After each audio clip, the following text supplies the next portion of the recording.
Bonjour chers amis téléspectateurs, très heureux de vous retrouver pour cette nouvelle édition de Terre de Mission, l'émission religieuse de TV Liberté.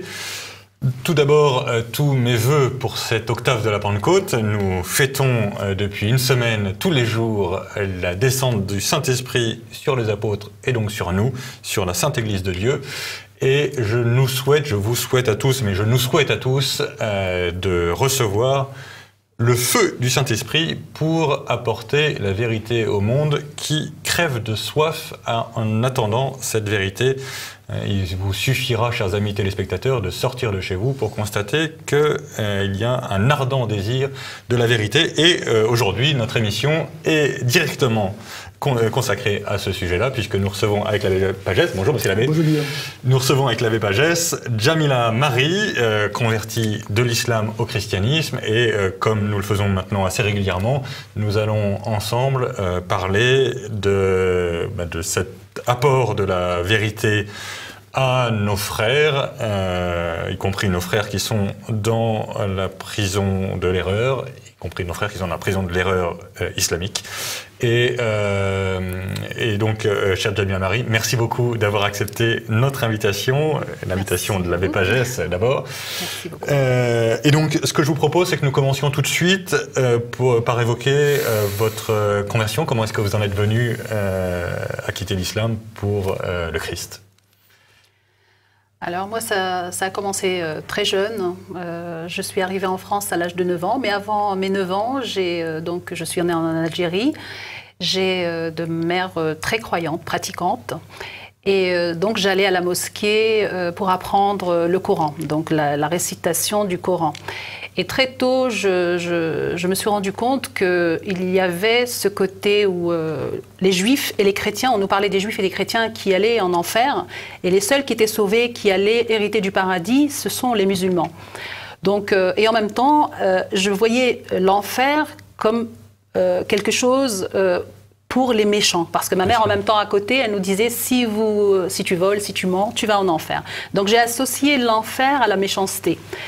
Et un jour, en 1973, on est arrivé en France. Et là, nous avons tellement bien accueilli que pour moi, parce qu'aller découvrir ce monde de chrétiens, je pensais au fond de moi-même que j'allais rencontrer des gens méchants. Des monstres. Voilà, ceux qui allaient aller en enfer. Et au final, je me suis rendu compte tout de suite que ces gens venaient nous aider, nous apprendre le français. Voilà, on était entourés. Ils dégageaient quand même pas mal de gentillesse et d'amour envers nous qui étions étrangers et musulmans aussi.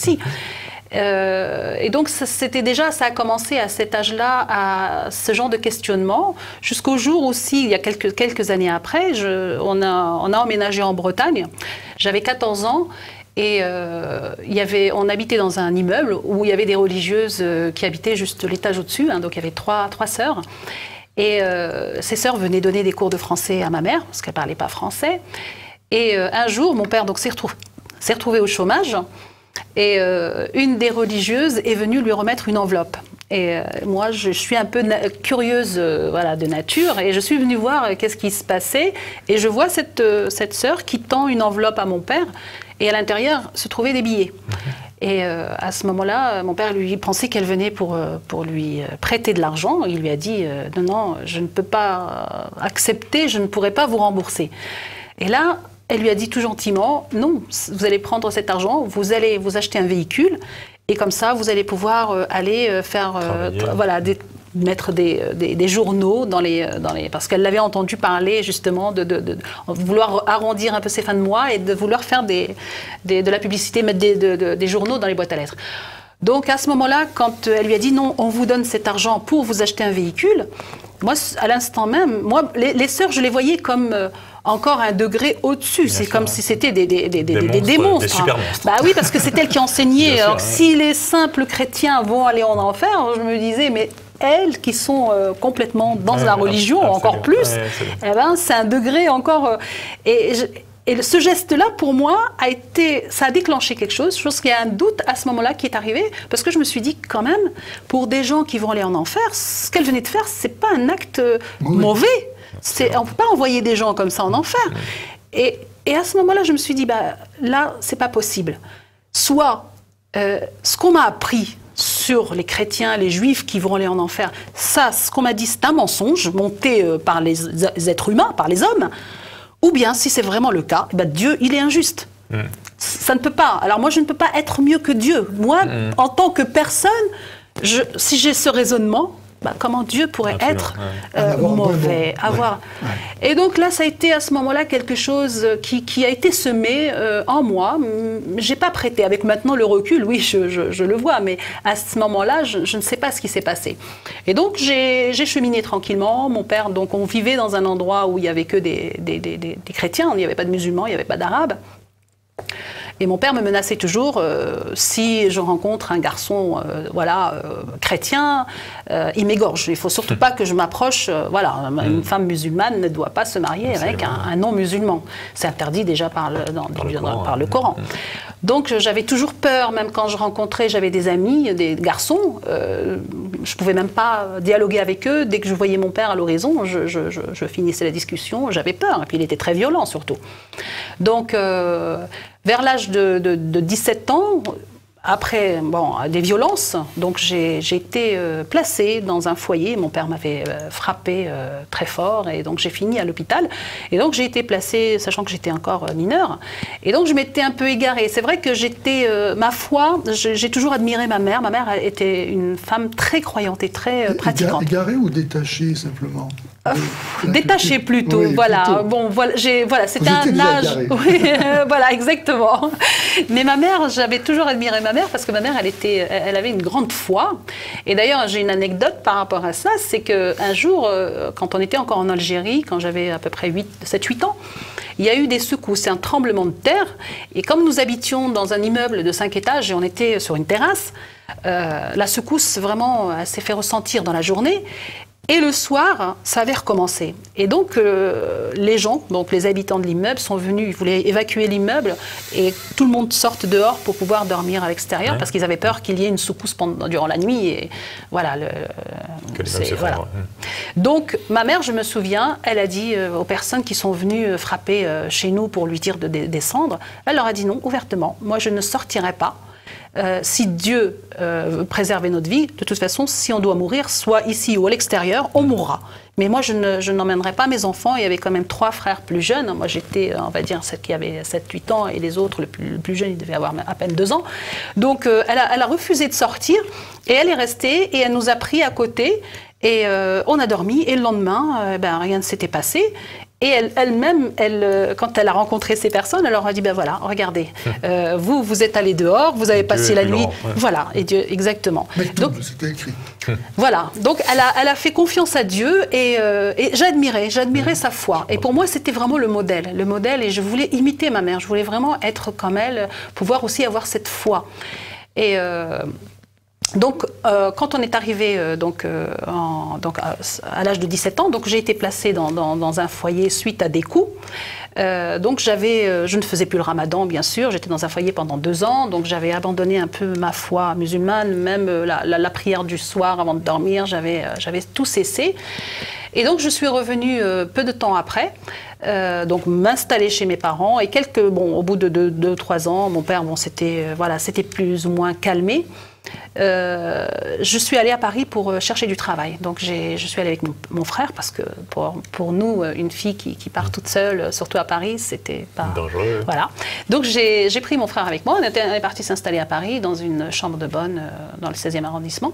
Et là, dans la même semaine qui a suivi, j'ai rencontré donc celui qui allait devenir mon mari. C'était un Égyptien, donc musulman. La première chose que je lui ai posée quand je l'ai rencontré, je lui ai dit, est-ce que tu es musulman? Donc comme ça, moi, j'étais sûre que... Garantie. Voilà, exactement. Donc il m'a dit oui, donc je lui ai dit, bon, maintenant tu vas te présenter à mes parents pour me demander ma main. Donc il a fait les démarches, on s'est mariés peu de temps après. Il n'avait pas de papier, mais par contre il vous a demandé, vous, si vous en aviez. Oui, moi il m'a demandé si j'avais de papier. Donc c'est vrai que moi je ne savais pas ce que c'était quelqu'un en situation irrégulière, je ne connaissais pas, hein. Je venais de la Bretagne, je n'avais jamais entendu parler de ces situations-là. Et par contre, donc lui il faisait partie d'une d'un mouvement de frères musulmans en Égypte. Mais moi, je ne le savais pas. Donc, mais ça ne me dérangeait pas plus puisque j'étais musulmane. Et puis, voilà, c'était vraiment Au contraire, c'était même pieux. Pour moi, voilà, ça représentait quelqu'un qui connaissait bien la foi musulmane beaucoup mieux que moi. Et donc, je comptais sur lui pour m'apprendre un peu plus l'islam. Moi, je connaissais l'islam comme majoritairement, j'ai beaucoup de musulmans, hein, les 5 piliers de l'islam, la shahada, l'aumône, le ramadan, la prière, les 5 prières par jour, et puis aller à la Mecque. Voilà, c'est tout. Je ne connaissais rien d'autre. Donc, il m'a appris quand même pas mal de choses, on va dire, sur le fonctionnement de vraiment comment se porter, comment s'habiller, etc. Et donc je suis devenue donc une femme voilà musulmane pratiquante. J'ai eu 2 enfants, 2 filles. Donc après la première elle est née, j'ai eu une seconde 3 ans après. Et après la deuxième, donc j'avais eu un problème de santé. Donc on m'a détecté donc des cellules pas très saines au niveau du col de l'utérus. Donc on a dû opérer. Voilà, on a fait une petite ablation. Et donc, quand j'ai voulu avoir le 3e enfant, donc je n'arrivais pas. Donc, il a fallu passer par des traitements très très lourds, donc qui m'a causé vraiment des gros problèmes avec un ovaire qui a gonflé comme un gros ballon. Je me suis retrouvée à l'hôpital. On m'a dit que j'avais un cancer du foie. Enfin voilà, je suis passée par des étapes très très difficiles. Et au final, on s'est aperçu que j'étais enceinte de jumeaux. Donc, j'ai eu 2 autres filles par la suite. Et petit à petit, les questions revenaient. Les questions par rapport, j'entendais parler de la sœur Emmanuelle, surtout en Égypte, parce que mon mari est égyptien, donc la sœur Emmanuelle, la sœur Teresa, mère Teresa, l'abbé Pierre, et ce qu'ils faisaient. Donc moi, j'étais impressionnée par l'amour pour l'autre, pour le prochain, surtout pour les musulmans aussi, parce qu'il n'y avait pas de barrière. Hein. Ils ne faisaient pas simplement comme nous. Dans l'islam, c'est souvent, voilà, c'est toujours pour le musulman. C'est-à-dire tout ce qu'on fait, c'est toujours par le frère musulman. Et là, je me dis, mais ces gens-là, ces questions revenaient. Ces gens-là, est-ce que Allah va les mettre aussi en prison, en enfer, pardon. Alors...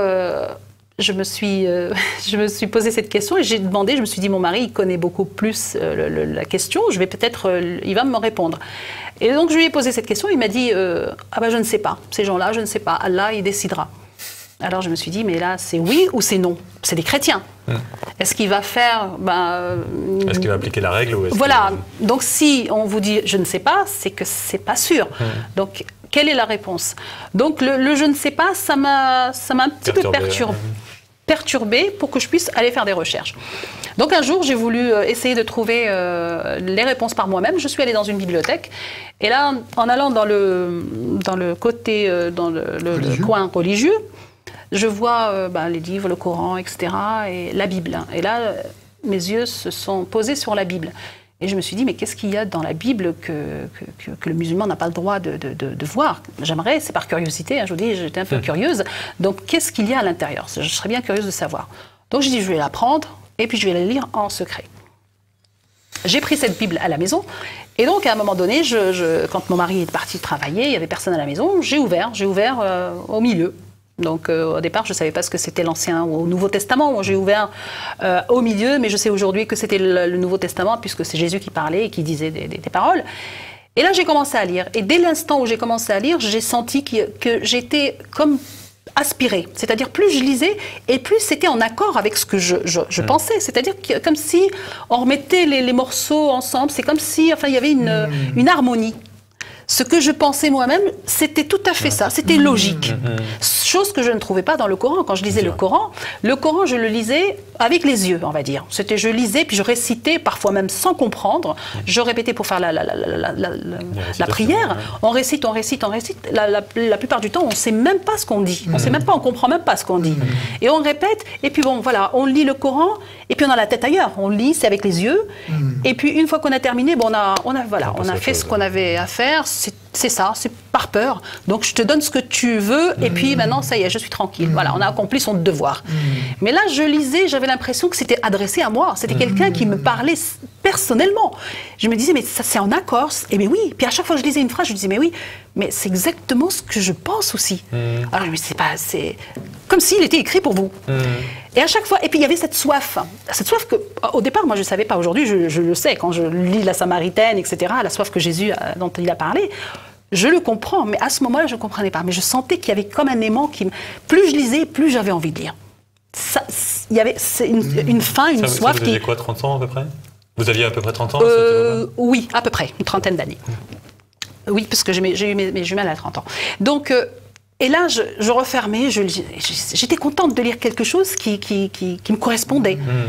Et chaque jour, je lisais un petit peu. Et un jour, j'avais laissé la Bible sur une table et mon mari l'avait trouvée. Et là, quand il a vu la Bible, il m'a dit « Qu'est-ce que tu as ramené ?» Alors je lui dis bah, « C'est la Bible. » Il me dit « Pourquoi tu as apporté ça ?» Alors je lui dis bah, « C'était pour savoir. » Il me dit « Mais tu sais que c'est la malédiction. La Bible, ça y est, tu as mis la malédiction dans notre maison. Tu vas la rendre et je vais te montrer, voilà, je vais t'apporter d'autres livres sur l'islam, etc. » Donc le lendemain, on est parti dans une librairie du côté du 18e arrondissement, une librairie musulmane. Et là, il m'a acheté des tas de livres sur la conversion de Garodi, sur Mahomet, la vie de Mahomet, enfin, des tas de choses que je n'ai jamais lues d'ailleurs. Et donc j'ai laissé, bon, j'ai dit non, je veux pas d'histoire, je vais, voilà, j'ai tourné un petit peu la page. Et donc le temps a passé, enfin quelques mois ont passé et il y a eu des conflits entre lui et moi. Et on est arrivé au bord de la séparation, du divorce. Et donc il m'a répudiée. Donc il y a eu voilà, un voyage en Égypte où ça s'était très mal passé. Et c'est là qu'il m'a répudiée. Et donc je ne sais pas si vous connaissez un peu la répudiation dans l'islam. Quand l'homme répudie sa femme à 3 reprises, elle est illégitime. C'est-à-dire qu'il ne peut plus voilà, habiter avec elle, à moins qu'elle se remarie avec un autre, qu'il y a consommation de mariage, que celui-ci la répudie à son tour et elle peut revenir à son mari. Enfin, c'est voilà, c'est un procédé un petit peu bizarre, mais je pense qu'il y en a pas, il y a très peu de personnes qui l'appliquent à mon avis. Je pense pas que ce soit très donc j'ai été répudiée à 3 reprises, donc du coup voilà, j'étais plus voilà, en mesure d'habiter avec lui. Lui, il était parti en Égypte. Il suffit, n'est-ce pas, qu'il vous dise 3 fois je te répudie. À 3 fois, s'il dit je te répudie 3 fois, voilà. même il peut dire d'une manière aussi je te répudie 3 fois, comme ça. Ah oui. Ah oui, oui, oui. Simplifié encore. Oui, c'est simplifié, ça va plus vite, ça voilà. Donc c'est, ben oui, bah, ils ont le contrôle quand même, hein, les hommes. Et donc lui, il était allé en Égypte s'installer avec les enfants, donc il voulait vivre là-bas. Moi, je me suis retrouvée ici toute seule parce qu'il avait pris mes enfants pendant que j'ai été à un moment hospitalisée. Donc il avait pris mes 4 filles pour aller s'installer en Égypte. Il voulait plus revenir. Et donc entre-temps, moi j'avais un ami c'était son ami plutôt, hein, qui était copte, chrétien d'Égypte. Donc on s'était beaucoup rapprochés. Et donc j'ai voulu, comme il était chrétien, je lui ai dit si tu veux qu'on habite ensemble, il faut que tu deviennes musulman. Parce que moi je suis musulmane, donc j'avais pas vraiment le choix. Donc c'est la seule manière qu'on puisse vivre ensemble, voilà, légalement. On va dire, il faut que tu deviennes musulman. Donc pour me faire plaisir, il est parti voir un imam avec mon père. Et voilà, il a récité, je ne sais quoi, quelques versets du Coran, voilà, pour bénir ce mariage. Et après, donc, on est devenu, on va dire, mari et femme devant Dieu. Et à ce moment-là, moi, j'ai voulu lui faire montrer que l'islam, c'était vraiment la vraie religion. Donc j'ai commencé à entreprendre des recherches. Parce que moi, je l'entendais dire toujours, oui, Jésus, c'est Dieu, je ne comprenais rien. Comment ça? C'est un blasphème. Un musulman, pour lui dire que Jésus est Dieu, déjà le Fils de Dieu, c'est même pas la peine. Parce que pour un musulman, on croit que Jésus, Dieu a eu des relations avec Marie pour avoir Jésus. Donc déjà, pour nous, c'est impensable, c'est un blasphème. Dire qu'il est Dieu, c'est encore pire. Donc, moi, je lui disais non. Quand il me disait Dieu, je lui disais non, surtout pas. Et un jour, je me rappelle, il avait une chaîne, arabe, El Haya, la vie, où il y avait Abouna Zakaria Botros qui passait. Et il le regardait. Et qu'est-ce que j'ai entendu? Ce prêtre égyptien copte, un érudit de l'islam d'ailleurs, il disait oui, Mahomet a épousé une enfant de Aïcha qui avait 9 ans. 6 ans. Il a consommé le mariage, voilà. Il l'a épousée à 6 ans et il a consommé le mariage à 9 ans. Alors j'ai dit non, là il va trop loin. Alors j'ai même failli lui cracher sur la figure parce que je me dis mais quelle honte de dire des choses pareilles. Comment un chrétien peut insulter le prophète de l'islam? Moi ça m'avait choqué. Et j'ai dit bon, je vais aller dans cette bibliothèque. Je suis allée à l'Institut du monde arabe parce que je me suis dit si je vais dans une simple librairie, peut-être les chrétiens, les juifs, ils vont écrire n'importe quoi sur Mahomet, sur l'islam. Donc j'ai voulu aller aux sources. Je me suis dit je vais aller à l'Institut du monde arabe où je vais trouver tout ce que je cherche. Effectivement. Et alors pendant ce temps-là, mon mari, entre-temps, mon ex-mari était venu s'installer en France. Il a eu la garde des enfants, bien sûr. Et donc je me suis dit, bon, c'est vrai qu'à un moment, j'ai cru vraiment que la malédiction était tombée sur moi parce que j'avais perdu la garde de mes enfants. Elles avaient choisi d'aller avec leur papa. Je ne pouvais pas vivre avec elles, c'est-à-dire je n'avais aucune nouvelle. Parce je me que suis dit, devenue chrétienne, elle ne voulait pas vivre avec vous? non, pas à ce moment-là. C'est-à-dire quand il est venu s'installer, quand il est revenu d'Égypte, il a eu un appartement. Après, donc on a voulu que les enfants, que j'ai la garde. Et mes 2 filles, elles étaient en âge de choisir avec qui aller. Donc elles sont allées s'installer, elles ont décidé de s'installer avec leur père. Et les plus petites, le juge n'a pas voulu séparer la fratrie. Donc je me suis dit, mais là, ça s'acharne contre moi. Et vraiment, peut-être que la Bible que j'avais ramenée finalement à la maison, c'est ça qui a fait que, que je vive toutes ces épreuves. Et en fait, non, je me suis rendu compte après, par la suite, que ça a été le temps justement que Dieu m'a accordé pour faire des recherches. Et donc pour prouver que l'islam est la vérité, donc j'allais à l'Institut du monde arabe. Et là, j'ai commencé à sortir tout, les hadiths et le Coran. Et je prenais surtout Bukhari et Muslim, puisque c'est les authentiques. Donc je me suis dit, il ne faut pas que je prenne n'importe quoi, je prends vraiment ce qui est authentique. Donc j'ai commencé. Et ça m'a pris presque 18 mois de recherche. Je m'acharnais. Oui, j'avais une soif de savoir. Et plus j'apprenais, plus en fait, ça m'emmenait loin. Moi, je n'étais pas partie pour aller très loin. J'ai commencé juste par des petites questions. Et puis là, j'ai été en profondeur. Et les yeux ont commencé à s'ouvrir. Et là, j'ai commencé vraiment à voir la vérité de l'islam. Que ce n'est pas ce Dieu que j'ai dans le cœur. Il ne correspond pas du tout. Ce n'est pas possible que Dieu qui est en moi puisse être celui qui est exprimé dans le Coran. Comment est-ce possible? Autant de la Bible, quand je l'ai lu, je me retrouvais. Mais autant le Coran, il me perdait. Il m'emmenait dans une fosse, en fait. Je me perdais. Et là, j'ai dit non. Et j'ai commencé à pleurer. À un moment donné, pendant toutes ces années, quand j'ai fait toutes les recherches, et j'ai constaté que c'est pas la vérité. C'est pas du tout une révélation de Dieu. Et que tout était fait par écrit par des hommes, avec leurs faiblesses, leur fragilité, avec leurs propres mots, avec leurs désirs charnels. C'était beaucoup trop charnel pour que ça soit Dieu, que quand on voit les houris, quand on cite le paradis, ça ne peut pas. Déjà, si Dieu tolère qu'on se marie, Adam et Ève, il lui a donné une femme. Comment est-ce possible qu'au paradis, il va lui donner 70 vierges? Et c'est l'adultère, qu'est-ce que c'est? C'est pas possible. Donc, j'ai dit non, ça ne me correspond pas. En tout cas, personnellement, ça ne me concerne pas. J'ai fermé tout et j'ai dit, Dieu, je crois encore en toi. Je ne suis pas athée. Je crois. Mais qui es-tu? Maintenant, c'est à toi de me montrer qui es-tu véritablement. Parce que ce qui me bloquait dans la foi chrétienne, c'était Jésus, Dieu. Autant tout ce qui était dit, c'était vraiment, ça me convenait et ça me rassasiait. Mais en même temps, ce qui faisait vraiment blocage, c'était Jésus, Dieu. Mais quand il prie, mais il dit, mon Père, mais comment est-ce possible? Comment on peut croire à ça? Il a raison. Je ne comprenais pas. Je n'arrivais pas. Et donc, je me suis dit, où est-ce que je vais aller? Et là, ça a commencé. Donc, j'ai prié vraiment avec sincérité. Et donc, il y a eu ce temps, quelques années qui se sont passées, où j'étais vraiment dans un désert complètement, où je croyais en Dieu, mais je ne savais pas vers le chemin. Je ne connaissais pas le chemin. Et là, un jour, donc on était presque 5 ans ensemble avec mon nouveau conjoint, on va dire, chrétien converti, s'il n'était pas encore converti, voilà. Et on ne pouvait pas avoir d'enfants parce que de toute façon, on m'avait dit sans traitement, vous ne pouvez pas avoir naturellement des enfants. Donc ça ne venait pas, donc je ne cherchais pas plus, je n'étais pas dans cette recherche, c'était plus une soif spirituelle que j'avais à ce moment-là.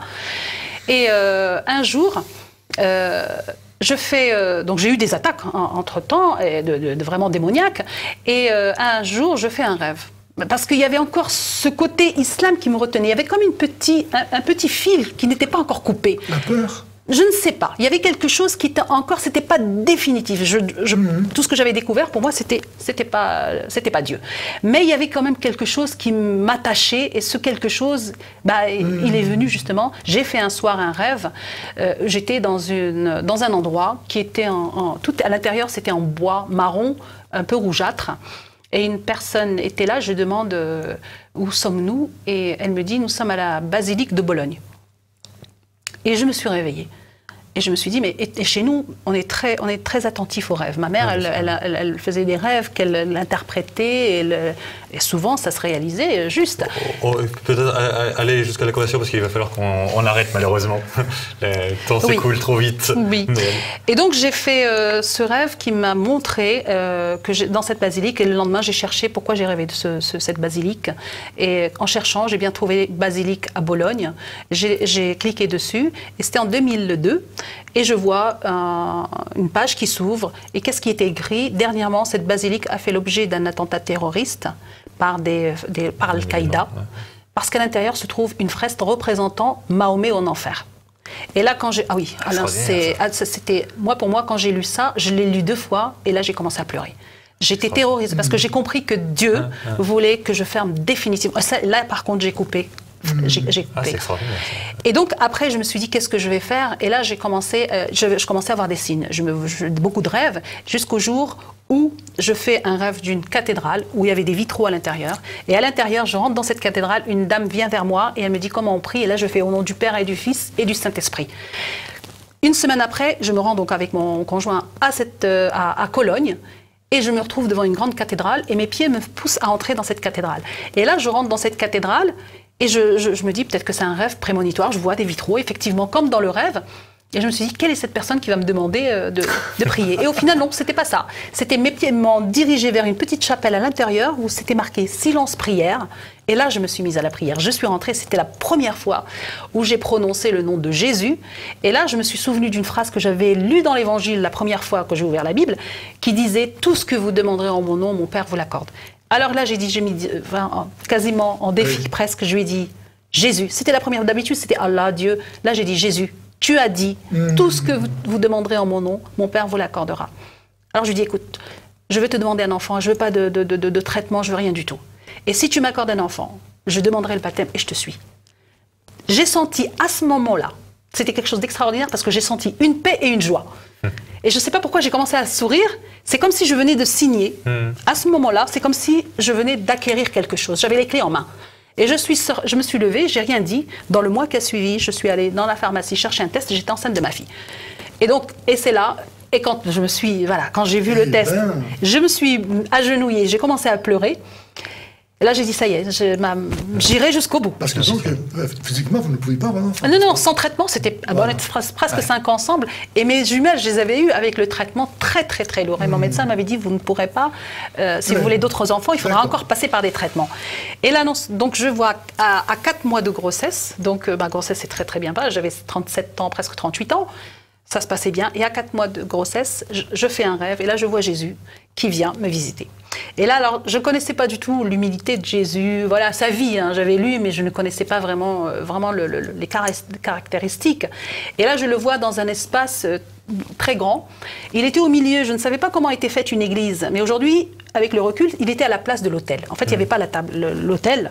Mais lui, il se trouvait au milieu, avec une tunique toute simple. C'était pas blanc, non, éclatant. C'était une tunique toute simple.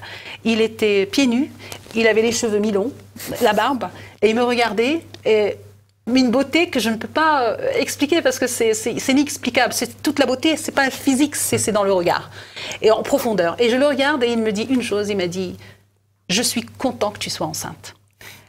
Il m'a pas dit, et c'est après qu'on voit, parce que l'humilité, pourquoi? Parce qu'il ne m'a pas dit, voilà, tu crois en moi maintenant, tu vois, je peux faire plein de choses, voilà, je suis Dieu, non. Il m'a dit, je suis content que tu sois enceinte.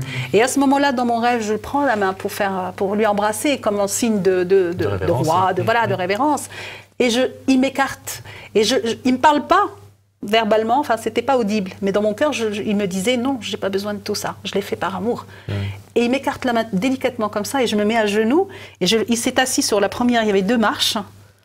Il s'assoit sur la première marche. Je me mets à genoux devant lui. Et là, je l'entoure comme ça, de la poitrine. Et je pose mon oreille sur son cœur.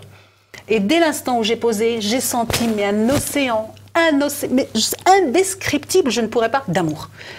Vous savez, quand vous êtes dans les bras d'un être cher et que vous sentez cette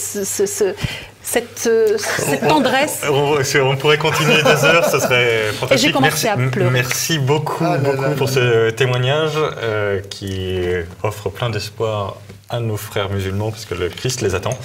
Et merci beaucoup, Monsieur l'abbé. Merci beaucoup, Djamila Marie, pour ce témoignage, ce très beau témoignage. Vous voulez dire un mot, Monsieur l'abbé? Oui, non, pardon. Il faut qu'on arrête. Allez-y. Simplement faire remarquer deux choses dans votre témoignage. Donc, c'est comment l'islam est fondé sur la peur de l'enfer. Et deuxièmement, la réalité de la loi naturelle accessible à toute intelligence droite. Vous avez pu, vous, par votre raison, comprendre quelle était la vraie religion, quel était le chemin à suivre. Donc, ça donne aussi, pour tous ceux qui nous écoutent, une force de savoir, quand nous parlons avec des gens, que la raison est le terrain sur lequel nous pouvons nous situer. Absolument. Même si nous avons d'autres des différences religieuses, peu importe, la raison est valable pour tout le monde, quoi. Merci beaucoup à tous les deux.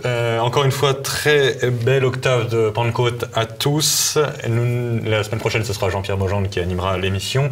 Nous nous retrouvons dans 3 semaines et d'ici là, que Dieu nous garde.